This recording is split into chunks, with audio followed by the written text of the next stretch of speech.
There are 5 reasons that could stop you from maintaining good posture.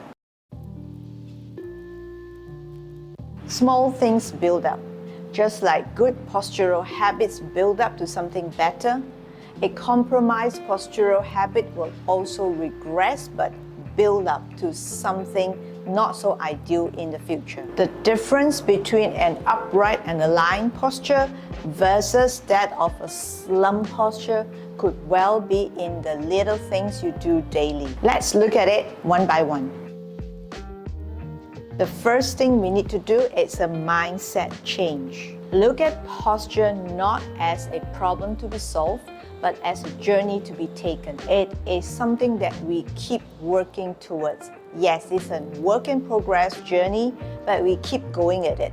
Much like self-improvement. Do you say, I am going to stop improving myself because I'm perfect now? Of course not. You're not going to say that. It's a journey to keep doing better because you know why? Every day there'll be something that would hold us back, be it stress, be it a not so conducive environment, or any other reason, including the clothes we wear, the shoes we wear. All these could actually add up to a regressive posture, and we need to keep working at it progressively, like a journey, like a self-improvement. So say you have the right mindset. You are keen to keep on improving posture like a journey to be undertaken, like self-improvement. Great. That's the first step. The second step is being consistent. The second reason that could stop us from maintaining good posture in the long run is we are not consistent in doing our posture exercises, such as working on our core strength, such as building strong back extensor muscles, and of course, working on our lower extremities, our leg muscles. Basically, yes, every part of our body. If our objective is not just to build bulk, it's not just to slim down, it's not just to solve a problem because you recently have an injury, you have a progressive mindset towards exercises, incremental effect of that will be the consistent thing that will help you keep to good postural alignment. The third thing that could stop you from maintaining good posture in the long run is bad daily habits, such as bad walking habits, bad standing habits, bad seated habits. Why did I say that posture improvement is a journey? Because we need to let every single small step we take add up. So good things take time to add up because the body needs time to unlearn the bad habits and to learn what are the good habits. Just like bad habits, they do cultivate and grow over time. That means if you have a compromised posture, chances are the compromises will keep compounding until it becomes a slouch or slump posture, for instance. So in other words, good things build up, bad things also build up. We want the good bits to build up. That is why it's really important to look at good walking habits, good standing habits, good seated habits. The 3 things that we do day in, day out intuitively, we got to do it well. You know what? I may sound so strict, but I really think there are no excuses. This is something that could affect us all round. Remember, posture alignment is not just about vanity. It's about our health, about the way we breathe, as well as our confidence to the world. Don't we want to keep it at optimum level? So compromises in the way we move is not an option. The fourth thing that could stop us from maintaining good posture in the long run is stress, daily woes. The relationship between stress and posture alignment is symbiotic. If we have good postural alignment, we will be able to manage stress better, seriously. Because when I keep myself upright, I breathe better, I somehow become more open and expressive, and people are more receptive to me, and I have less issues in thinking clearly about my problem. I think it's got to do with the oxygen flow. When we have a good posture, our chi or oxygen just flows better, more oxygen to the brain, and we're able to address issues better. So whenever you are stressed next time, make an effort to still stay upright by standing properly, walking properly, or seating properly. Again, no compromise. The fifth reason, bad quality shoes and clothes. I know this seems so trivial, right? How can a pair of shoes affect you and your postural alignment in the long run? Because, like I said just now, every small thing adds up. Let's start with ladies. A sharply pointed pair of heels. The front that is sharp is narrow, therefore it inhibits the toes from spreading.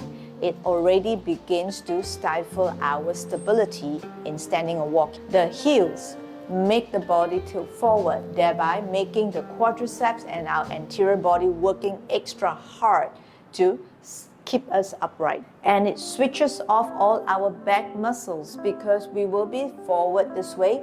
We are not putting it in a position where it is trained to support us. So one bad pair of shoes, that is high heels. Sorry ladies, I stopped wearing high heels more than 20 years ago. It has done me wonders. If you have not been wearing high heels for some time, you just do it for a few hours and immediately you will feel a difference in your body. Imagine you wear it all the time. What does it do? It will permanently restructure you to a way that's not so ideal. I think it's really important to compromise vanity because ultimately our beauty comes from inside. As old-fashioned as it sounds, whatever we project out is actually inner works. So think about it. Work at yourself from the inside, like postural alignment versus something external like wearing a pair of heels. On the topic of ladies wear, tight-fitting clothing are not so ideal for posture alignment. Bras are also not good for the body for one simple reason. Tight-fitting clothes, including wired bras, inhibit movements, especially in our thoracic spine. It actually squeezes on the fascia or a soft tissue in our body. Anything that inhibits movement in this part of our body is not good. Again, if we can put our vanity reasons aside, we can think about this. Wear clothing that you feel comfortable in, and I don't mean looking like a slob, but I don't want you to bundle yourself for vanity reasons either. There are many ways to look good. Find one way that makes you feel comfortable and authentic. That's for ladies. Now men wear bad shoes too, such as a narrow front leather shoes. Those narrow front leather shoes have the same effect as it has on a woman's toes. It inhibits the spreading of the toes, therefore it actually compromises your stability in standing stance. Tight leather shoes are very stiff. They don't comply with your feet when you walk. It actually stops the roll of the feet that is important to actually help us to walk better. And by the way, this point also applies to ladies' heels.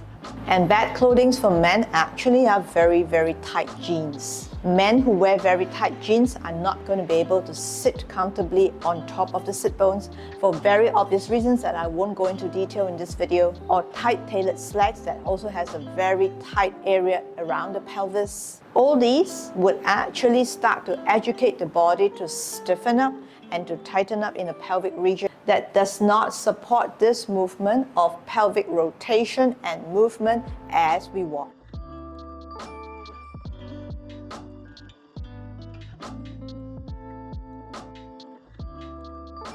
Consider some of the points I made and refer back to some of the videos I have in my playlist. I recommend a few that could help you with posture exercises and alignment. I will put the link in the description box below. Check it out because I put a lot of thoughts into what has helped me to improve my posture, especially given that I have scoliosis and I used to work for many long hours in an office doing a stressful job in advertising before. So putting a lot of my personal experience in it.